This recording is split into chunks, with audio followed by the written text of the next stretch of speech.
Bonjour et bienvenue chez Le Moteur de PC, je suis Angel Dehaut et comme chaque mercredi je vous propose la configuration de la semaine. Donc cette semaine je vous propose une configuration gaming à moins de 900 €. On va commencer donc par le processeur. On a pris donc un Ryzen 5 5600 qui est un processeur qui a déjà quelques années mais qui est encore performant en gaming et qui peut même permettre de faire un peu de multitâche léger, donc par exemple du montage en 1080p et qui est actuellement à 136,18 €. Ensuite, donc la carte mère, donc une Gigabyte B550 Gaming X V2, qui est donc à 99,88 €. C'est une carte mère qui est déjà assez cohérente pour mettre un bon processeur dessus. Pour la RAM, donc c'est assez compliqué en ce moment avec les tarifs qui sont en hausse, mais on a quand même pu trouver la Corsair Vengeance LPX 16 Go, donc en 2 x 8 Go pour le dual channel, en DDR4 et en 3200 MHz. Ensuite donc on passe sur le stockage, on a pris donc un Fengxiang 512 Go, donc un NVMe, qui est à 85,99 €.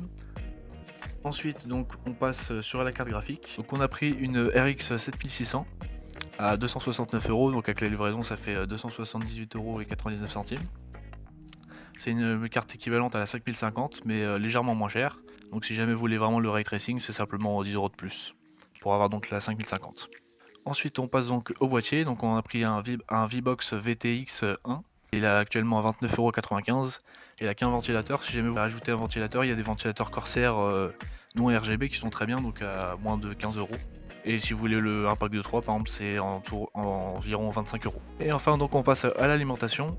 Donc, on a pris une Corsair CX 650 en 80 plus bronze à 59,90 €. C'est assez large pour l'avenir, puisque la configuration ne consommera pas plus de 500 watts même en charge maximale. Donc au total on arrive à 820,88 € et cette configuration est donc proposée à 899,99 € sur notre site. Et donc les résultats sur Cyberpunk 2077 en 1080p Ultra, on est en moyenne à 65 fps, ce qui est très correct pour le prix. Donc sur Battlefield 6 en 1080p élevé, on sera en moyenne à 85 fps. Et enfin pour Fortnite en 1080p réglage performance, on sera à 320 fps et plus, en fonction de la situation. N'hésitez pas à nous dire ce que vous avez pensé de cette configuration et à nous poser votre question dans les commentaires. La config est disponible sur le site jusqu'à mercredi prochain.